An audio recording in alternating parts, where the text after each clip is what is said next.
é igual. A minha tem uma clara de sol. Aí já estou conhecendo nota, tá vendo?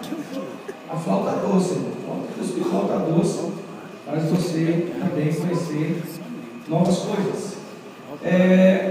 Abra sua Bíblia em 1 Coríntios, capítulo 1, os versos 22 e 23.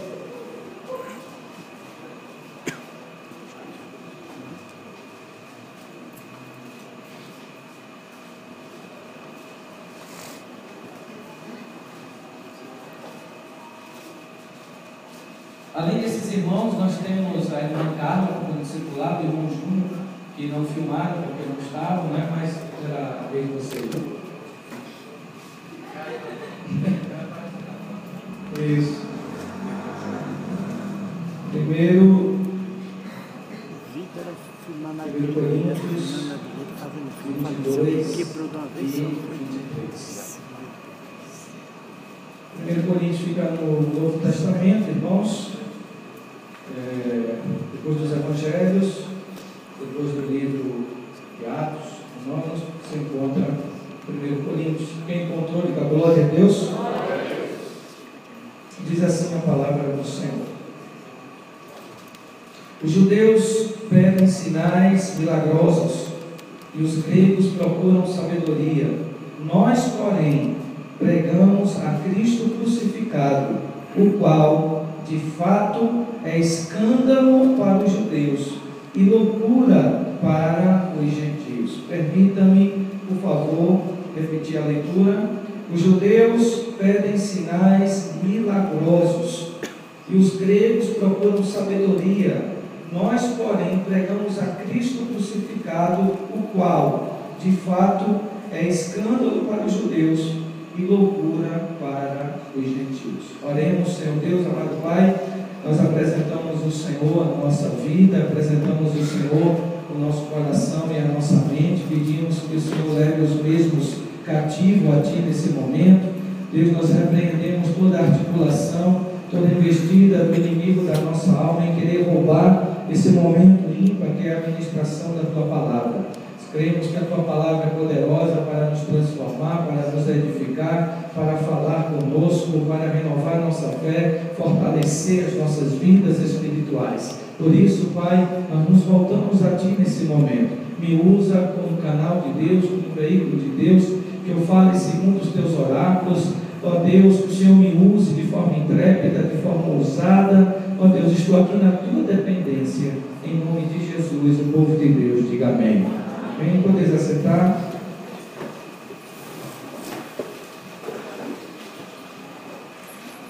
Peço a sua total reverência. Amém? Não converse, desligue o seu celular, por favor.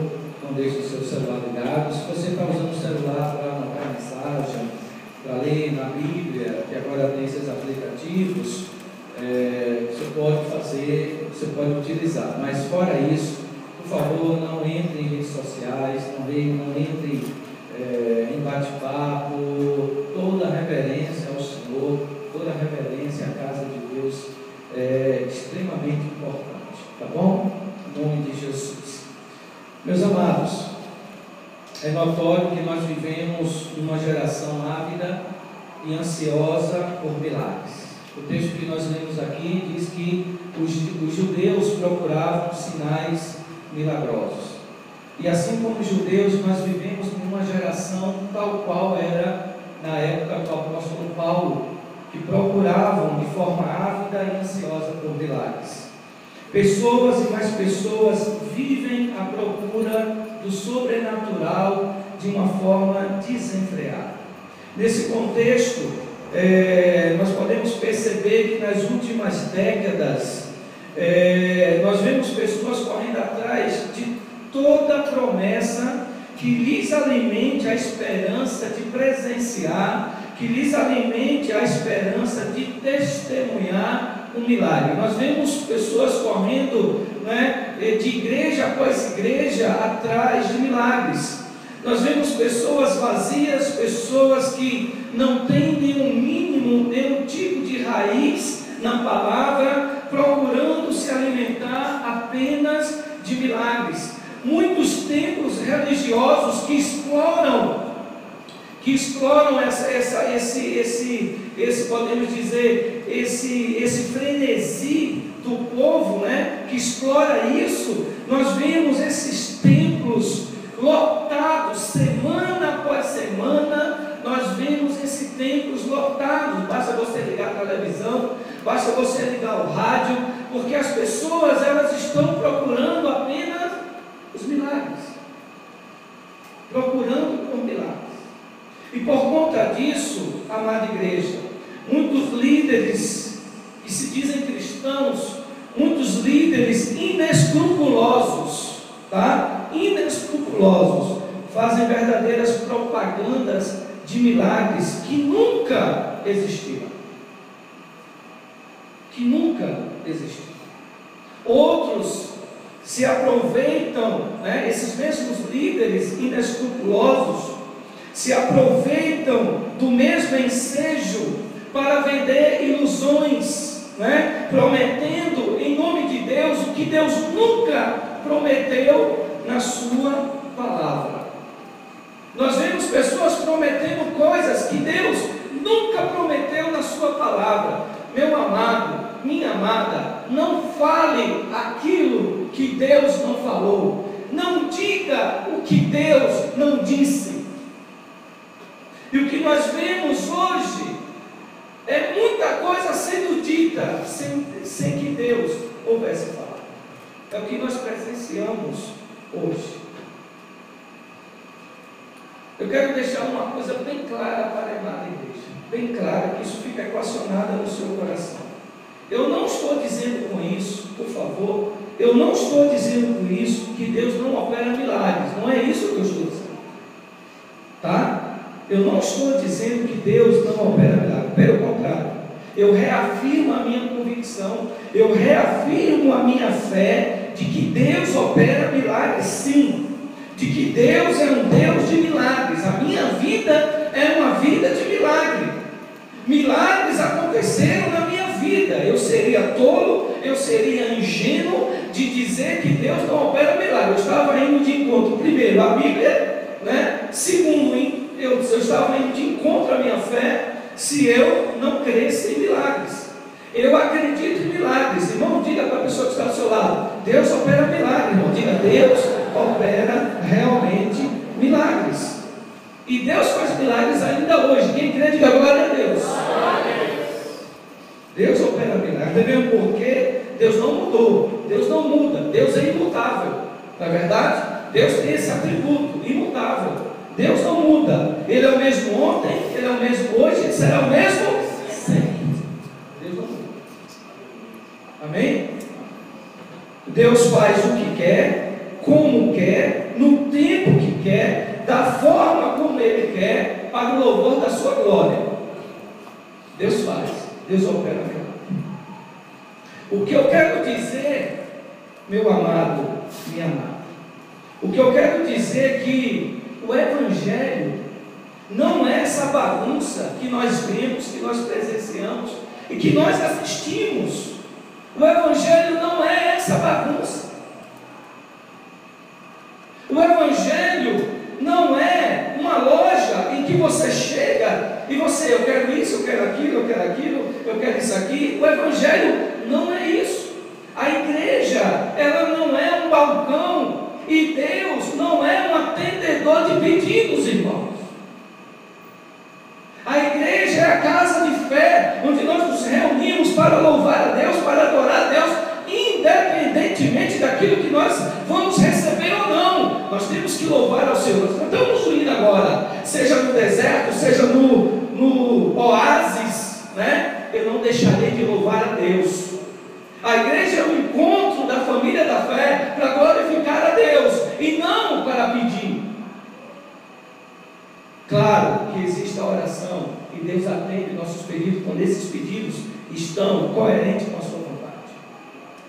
Meus amados, mas o Evangelho não é essa bagunça que a gente vê aí, não. E a coisa está ficando feia, irmão. Outro dia eu vi um vídeo em que as pessoas sopravam uma fogueira. Daqui a pouco a pessoa caía. Gente, o que é isso? Diga para o seu irmão: que é isso, irmão? Diga: irmão, que é isso? O negócio está ficando complicado.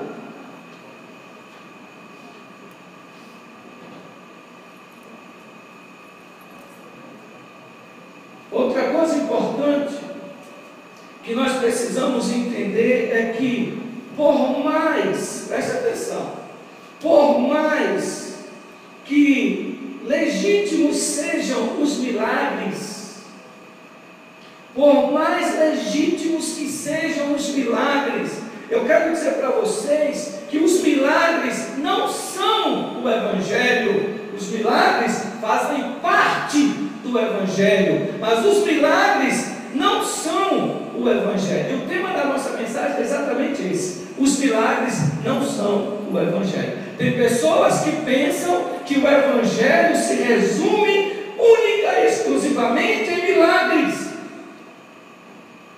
E o Evangelho e os milagres não são o Evangelho. Esse é o tema da nossa mensagem. Volte aí para 1 Coríntios. Olha o que o apóstolo Paulo disse. Olha o que o apóstolo Paulo apresenta para nós, irmãos. Olha só. Ele diz assim, 22 e 23. Os judeus pedem sinais milagrosos. Os gregos procuram sabedoria. Nós que somos lavados e remidos pelo sangue de Cristo. Quem é lavado e remido pelo sangue de Cristo, diga amém. Nós, o que é que nós fazemos? Pregamos a Cristo crucificado, o qual de fato é escândalo para os judeus e loucura para os gentios. Aleluia! O Evangelho é loucura para aqueles que não entendem. O Evangelho é uma mensagem impactante, é uma mensagem poderosa. O Evangelho não se resume a você vir na igreja e Deus faz um milagre na sua vida e você vai embora. Não, o Evangelho não é isso. O Evangelho é transformação. Deus quer transformar a sua vida. Deus quer lapidar a sua vida. O Evangelho é você reconhecer: eu não sou nada, eu preciso de Cristo, eu sou um pecador miserável, eu sou pobre, cego e nu, necessitado de um Deus que me ama, de um Deus que pode me tirar do enfermidade de lama, de um Deus que pode me tirar da prostituição, da lascívia, da bebedice, de um Deus que pode me tirar do roubo, de um Deus que pode me tirar do mundo das drogas e firmar meus pés na rocha que é Cristo Jesus e transformar minha vida e transformar em um homem e uma mulher de Deus. Esse é o poder do Evangelho, irmão. Isso é o Evangelho. Diga para o seu irmão: os milagres fazem parte do Evangelho. Até mesmo porque quando Deus transforma a sua vida, já é um milagre, é ou não é? Eu vejo aqui um monte de milagres. Eu tenho aqui quanto? Mais 100 pessoas, eu acho. Tem 100 milagres aqui. 100 milagres. Olha para a pessoa que está do seu lado, vislumbre aí o rosto dessa pessoa, diga: tu é um milagre, irmão, diga.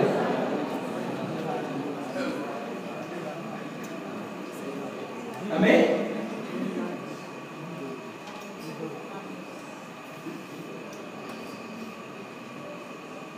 Diga para ele: irmão, tu não valia nada. Diga: tu não valia nada.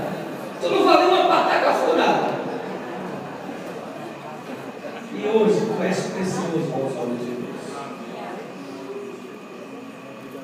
Tio irmão Jesus aqui já luta muito. Um homem ignorante até olhar para ele, você já sentia arrepio. Está aí, sorridente. Está fazendo até discipulado. Pense num homem ignorante. Pense num homem bruto, era Jesus. Sem falar em Cleves, né? Pimbinho, com aquele coraçãozinho ridículo dele. Vitor. Gostaram do coração, meu Vitor?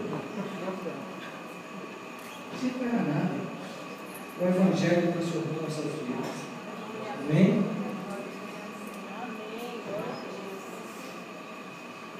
Os milagres operados por Deus não substituem o Evangelho. Vou repetir: os milagres operados por Deus não são um substituto do Evangelho. Mas aí você pode estar se indagando, você pode estar se perguntando: espera aí, pastor, espera aí. Então, qual é o papel do Evangelho? Eu que pensava que os milagres eram o Evangelho. Então, pastor, qual é o papel do Evangelho? Irmãos, o papel do Evangelho, já respondi a vocês, é pregar a Cristo e Cristo crucificado. O papel do Evangelho é te levar a reconhecer que você é um pecador. O papel do Evangelho é uma mensagem forte que mostra que você não é nada sem Deus. O papel do Evangelho é mostrar que eu e você precisamos de Cristo. O papel do Evangelho é mostrar o grande amor de Cristo por nós, que morreu naquela cruz, por mim e por você. Os milagres são sinais de Deus que abrem portas para o Evangelho. Mas repito, os milagres não são o Evangelho. Os milagres abrem as portas. Os milagres fazem parte do Evangelho.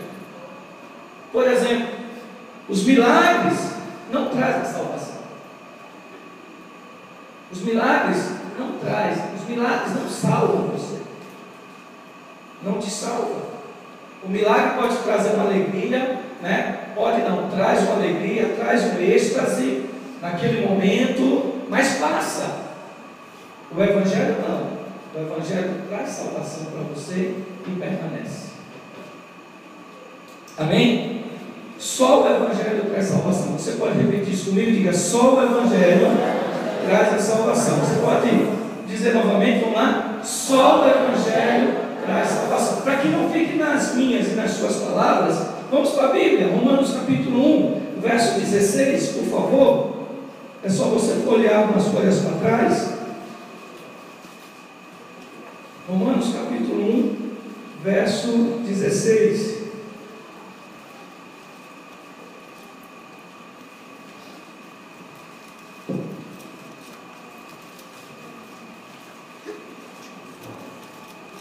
Abriu aí?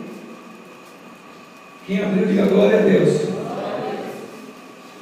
Não me envergonho do Evangelho, porque é o poder de Deus para a salvação de todo aquele que crê, primeiro dos judeus, depois do grego.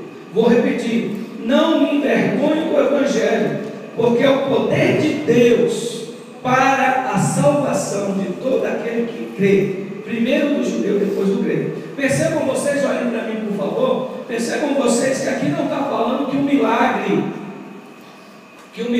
traz salvação.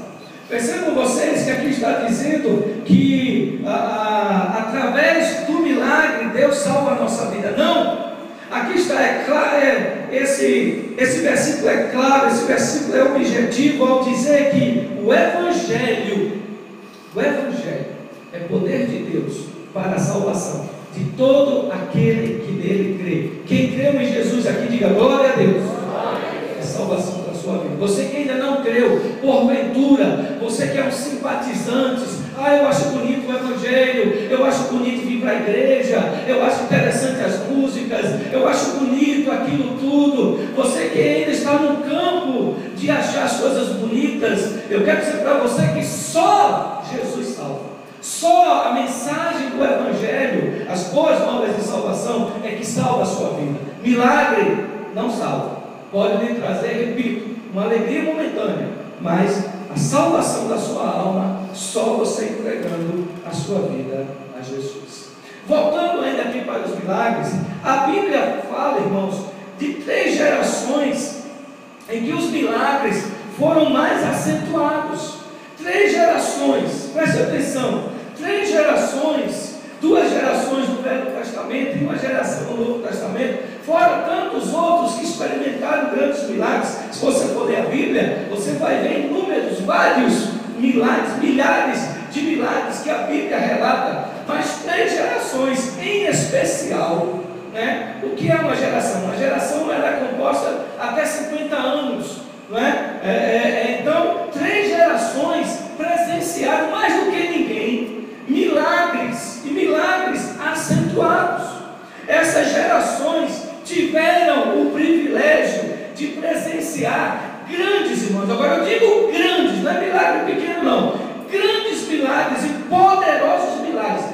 tiveram oportunidade, eles tiveram o privilégio de ver com seus olhos, de sentir, de ver aquilo, de presenciar aquilo, coisa que eu e você gostaríamos de ter visto, que não vimos, mas essas gerações tiveram esse privilégio. No entanto,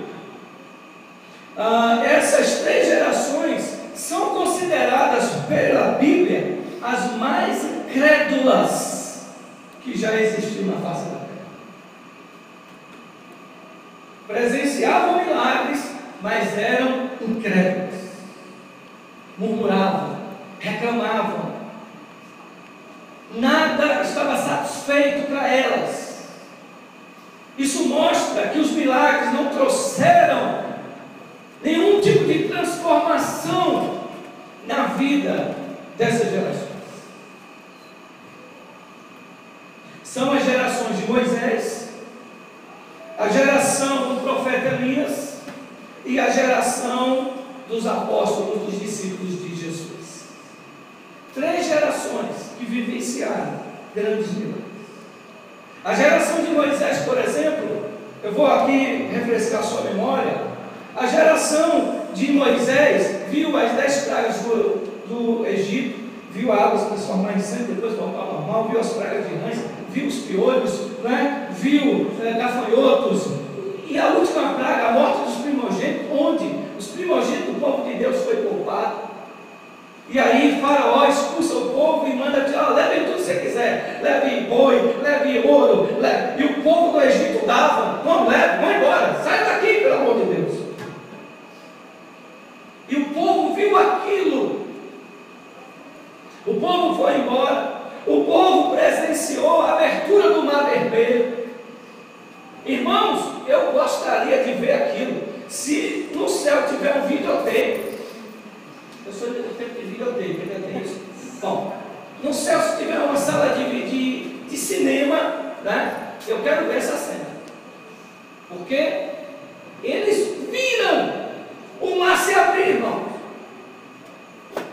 andaram em terra seca, eles viram água brotar da rocha, não tinha água, Deus fez água brotar da rocha, eles viram Deus mandar comida do céu, todos os dias, Deus mandava maná, e Deus dizia assim, ó, não guarde, porque se você guardar, no outro dia vai mais ser podre, porque eu mando tudo novo, todo dia eu vou mandar tudo novo para vocês, fresquinho.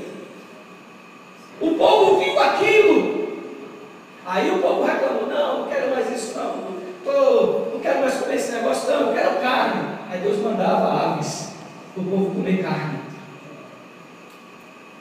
Irmãos, o povo no deserto, tu acha que tinha shopping center lá no deserto? Diga para o seu irmão, tinha shopping center no exército? No deserto?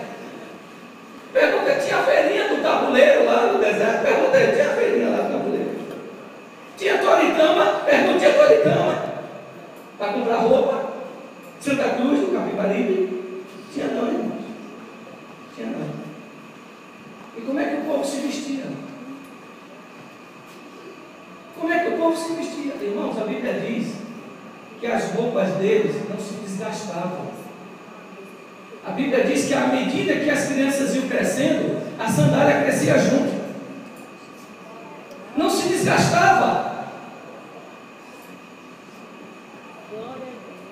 O povo não tinha necessidade de nada, irmãos.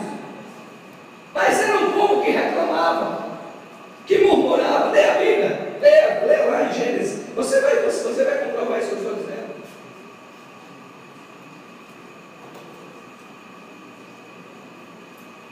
Irmãos, mesmo diante desses poderosos milagres, o povo era tão incrédulo, era um povo miserável, tão incrédulo, que Deus fez o povo andar 40 anos em si, 40 anos, até que aquela geração incrédula, que viu aqueles milagres, morressem. Os milagres não trouxeram nenhuma transformação na vida daqueles homens e daquela geração. Da mesma forma, foi a geração do profeta Elias. O profeta Elias operou tanto milagre no povo de Deus, que o povo de Deus, irmãos,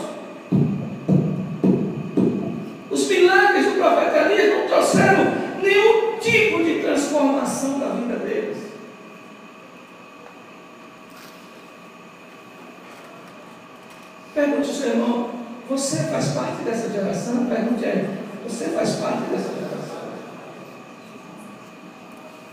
Temos a geração dos discípulos de Jesus, dos apóstolos, não eles, mas os outros que cercavam, as multidões que cercavam, viram Jesus operar grandes milagres. Jesus curou 10 leprosos. Quantos vieram para agradecer? Quantos, irmãos?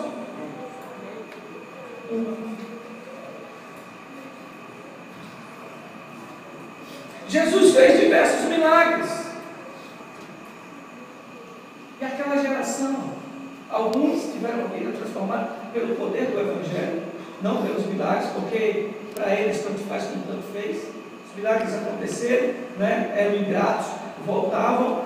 Mas a geração que Jesus vivia com seus discípulos era uma geração tão incrédula diante daqueles milagres poderosos, que em uma oportunidade Jesus ele chegou a expor a incredulidade daquela geração. Fala para Marcos capítulo 6, volte aí algumas páginas, livro de São Marcos capítulo 6.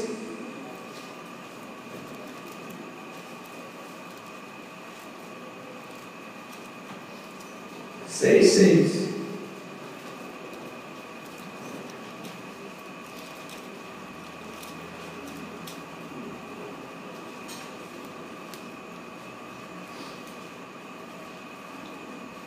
Você encontrou? Alguns irmãos folheando a Bíblia ainda. Marcos, o Evangelho de São Marcos, capítulo 6, verso 6. Quem encontrou, diga amém. Diz assim a palavra do nosso Deus: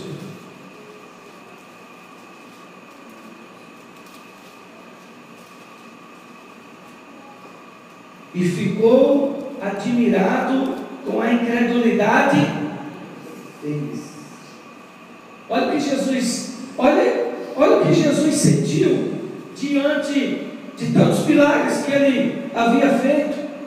Olha o que Jesus sentiu, irmãos. Jesus ficou admirado com a incredulidade do povo.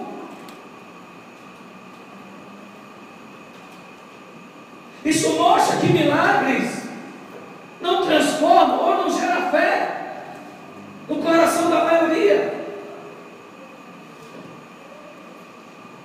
Igreja do Senhor, que a igreja do Senhor diga glória a Deus. Igreja do Senhor, nada substitui a pregação fiel da palavra de Deus. Vou repetir: nada substitui a pregação fiel do Evangelho de Deus. Nada, absolutamente nada, nem mesmo os milagres. O que nós vemos hoje, igrejas abarrotadas, em que o pregador não usa mais a Bíblia, não usa mais a ministração da palavra, ele usa apenas explosões de supostos milagres, e começa a formar um povo sem raiz, começa a formar um povo vulnerável, começa a formar um bando de crente que não são crentes, longe da palavra de Deus, que a qualquer momento estão à mercê de lobos vorazes, que estão à mercê de Satanás, aonde o diabo pinta e morda dentro dessas igrejas que não pregam a palavra do Senhor. Começam a criar crentes que são meninos na fé, são crianças na fé, sem nenhum conhecimento bíblico, sem nenhum conhecimento da palavra. E se você não conhece a palavra, você não tem como lutar contra o diabo, porque Jesus venceu o diabo usando a palavra. Está escrito, Satanás, está escrito, Satanás, está escrito, Satanás. E quando Jesus usou a palavra, o diabo foi embora, porque ele não suporta a sua palavra com a unção do poder de Deus, do sangue de Jesus sobre as nossas vidas. Um crente que conhece a palavra é um crente fraco, é um crente fraco, sem subsídios para crer em milagres.